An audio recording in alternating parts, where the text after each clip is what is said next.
staged UFO attack on Earth. We have been preconditioned by all the media for the past couple of decades to slowly but surely start accepting the existence of aliens and UFOs.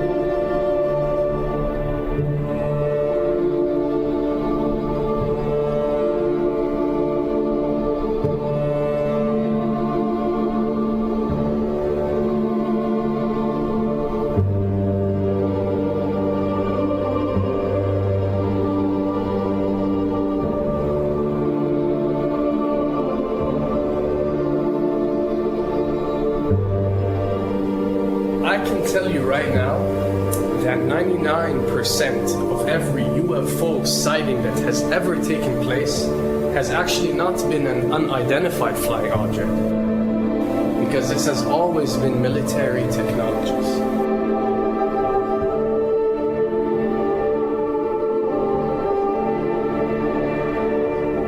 Another thing I'd like to point out is surveys and questionnaires.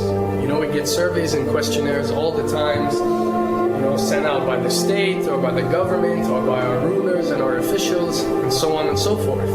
Do you really think that these ruling powers care about what you think?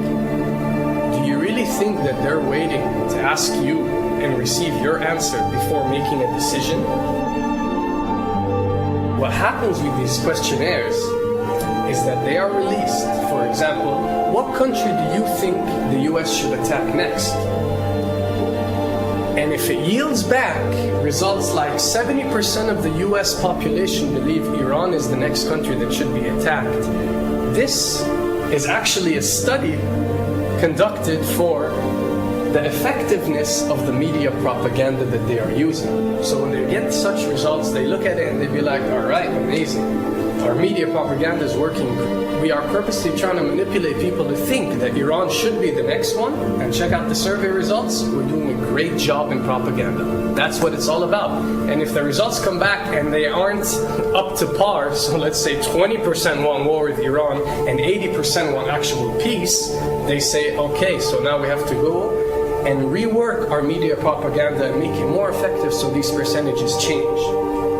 Why am I saying this? Because of the UFO phenomena. Since the 60s, the amount of people who believe in extraterrestrials have skyrocketed, and are only increasing day by day in our modern world. This only confirms the success and the plans that are taking place to first manipulate you to believe in UFOs, and second, to conduct a UFO attack that is going to force the whole world to unite to fight off this enemy and accept the New World Order.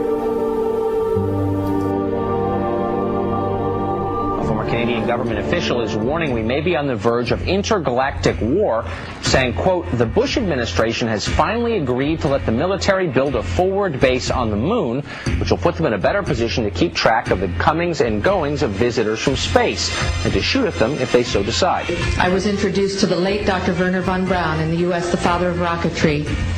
In my first meeting with him, during that first 3.5 hours, he said to me, Carol, you will stop the weaponization of space, because there is a lie being told to everyone that the weaponization of space is now first being based upon the evil empire, the Russians. There are many enemies, he said, against whom we're going to build this space-based weapon system, the first of whom was the Russians, which was existing at that time. Then there would be terrorists. Then there would be third world countries. Now we call them rogue nations or nations of concern. Then there would be asteroids. And then he would repeat to me over and over, and the last card, the last card, the last card would be the extraterrestrial threat. As a military strategist, as a person who worked on the MX missile, which I did later, he said, you will find that there is going to be a spin to find some enemy against whom we have to build space-based weapons, and now we should expect the spin. And that's the formula, except that it's all based on a lie. A supersonic saucer. Called the Silver Bug, it was truly revolutionary. The plans show in detail a multi-jet engine craft that boasted amazing maneuverability and speed.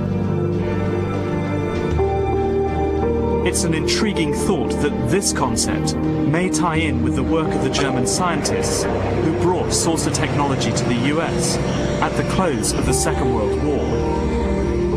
What was needed were certain cover stories. What do you do when people are spotting aircraft and then telling reporters that they've seen something very unusual flying out of an airbase in Nevada?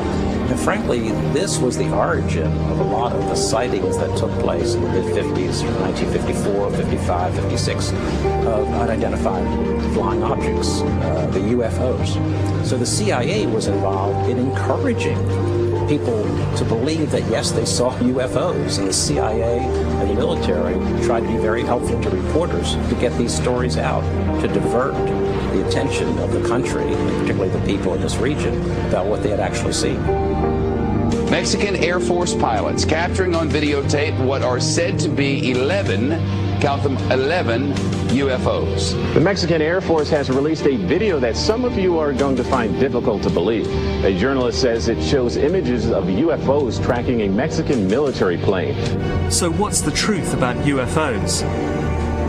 The story of successive attempts to develop radically new forms of flight, conducted under the strictest secrecy, is inextricably bound up with our relationship with UFOs over the last 60 years.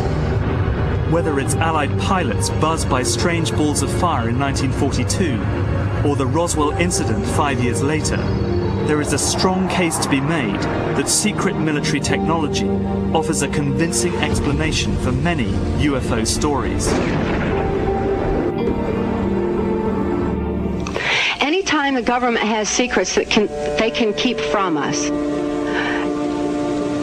they can manipulate us by those secrets. In essence, they still remain 25 years at least ahead of us in technology, information, and knowledge, and secrets, and they are using them against us.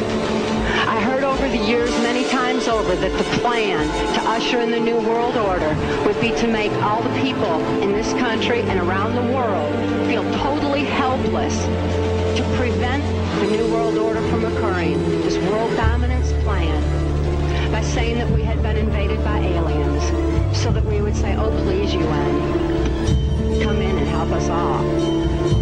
So bear in mind that there is a plan, orchestration, to get people to be submissive through a secret technology and information that they're keeping from you under the blanket of a so-called National Security Act.